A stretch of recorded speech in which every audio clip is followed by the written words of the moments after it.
Episode 10. அன்றைக்கி ஒரு நாள் அபிநயா அவள் ஃப்ரெண்ட் கூட மும்பை வரைக்கும் ஒரு வேலை விஷயமாக போயிருந்தா. அவளோட ஃப்ரெண்ட் ஏதோ ஒரு காம்படிஷனில் பெர்ஃபார்ம் பண்ணுறதுக்காக அப்படி அவள் பெர்ஃபார்ம் பண்ண உள்ளே போயிருக்கப்போ அபிநயா ஸ்டேஜ் பின்னாடி வேறு ஒரு ப்ரோக்ராம் நடந்துகிட்ருக்க இடத்துல உட்காந்துருக்கா. கேஷுவலாக அங்கே ஃபோன் தான் பார்த்துட்டு இருந்தா. அப்போது ஒரு ஃப்ளூட் மியூசிக் அவளை ஈர்த்துச்சு. அந்த புல்லாங்குழலோட இசை அவளை அந்த இடத்தையே மறக்க வச்சு அது யாருன்னு பார்க்க அவள் மனசை தூண்டி அவளை நிமிர்ந்து பார்க்க வச்சுது. நிமிர்ந்து பார்த்தா அங்கே ஒரு ஆள்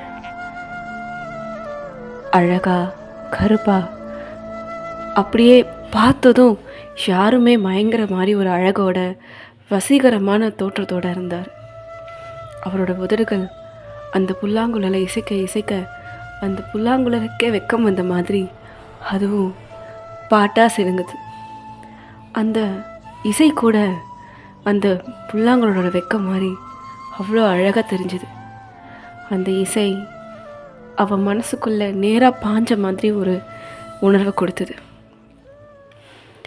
அந்த இசையை கேட்கும்போது தன்னை ராதையாவும் வாசிக்கிற அந்த ஆண்மகனை கிருஷ்ணனாவும் நினச்சி அந்த கண்ணனோட இசையிலே மயங்கிற மாதிரி அவள் மயங்கி போய் தன் நிலை மறந்து நின்றுட்டு இருந்தா.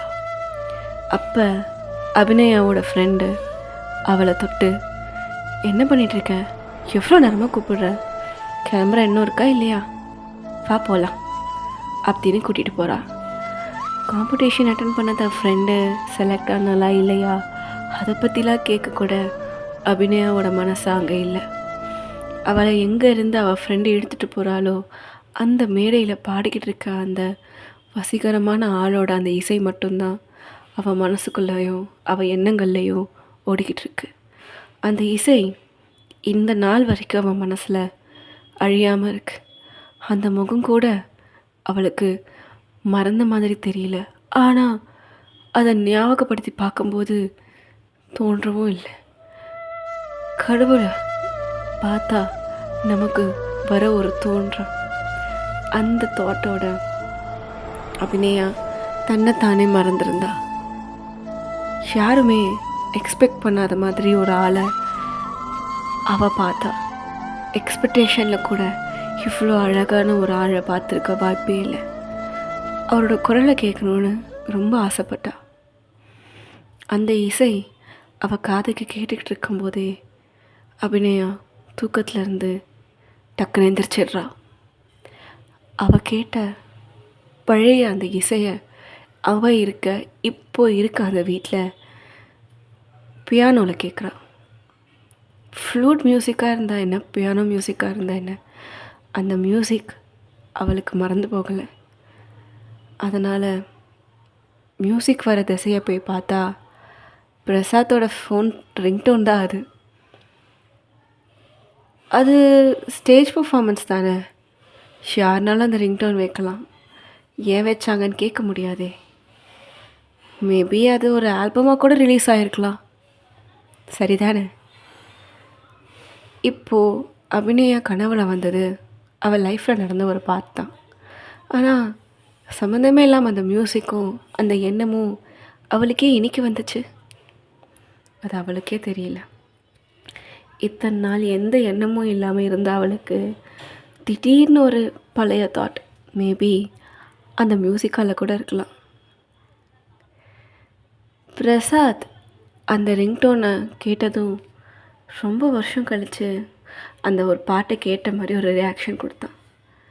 ஏன்னா அந்த ரிங்டோனுக்கு சொந்தமான அந்த நம்பர் அவங்களுக்கு பல வருஷம் கழித்து, சொல்லப்போனால் 3 வருஷம் கழித்து கால் பண்ணுறாங்க.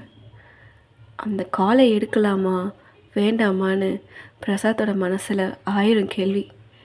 ஏன்னா அந்த மியூசிக்கையே அந்த ஃபோன் நம்பர்லேருந்து வர கால் நின்னதுலேருந்து அவன் மறந்துட்டான். எப்படி அபிநயாவுக்கு இந்த மியூசிக் ஒரு இம்பேக்டை கொடுத்ததோ அதே மாதிரி தான் பிரசாத்துக்கு ஒரு இம்பேக்டை கொடுத்தது.